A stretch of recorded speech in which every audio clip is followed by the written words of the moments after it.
প্রধান উপদেষ্টা প্রফেসর মোহাম্মদ ইউনূসের সঙ্গে সাক্ষাৎ করেছেন কাতারের উপ-প্রধানমন্ত্রী ও প্রতিরক্ষা বিষয়ক প্রতিমন্ত্রী শেখ সৌদ বিন আব্দুল রহমান বিন হাসান আল থানি। আজ দোহায় আর্থনা সম্মেলনের সাইডলাইনে এই সাক্ষাৎ হয়।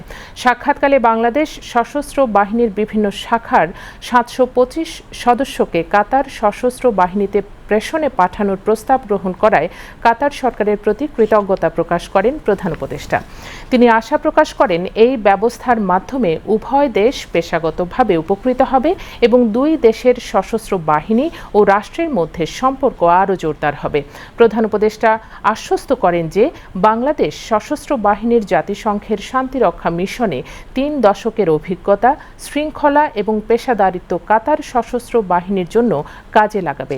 প্রধান উপদেষ্টা আরও বিশ্বাস করেন এই ব্যতিক্রমধর্মী ব্যবস্থা শুধু সহযোগিতার নতুন দিগন্তই খুলে দেবে না, বরং ভবিষ্যতে জনগণের মধ্যে সংযোগেরও একটি মজবুত ভিত্তি তৈরি করবে।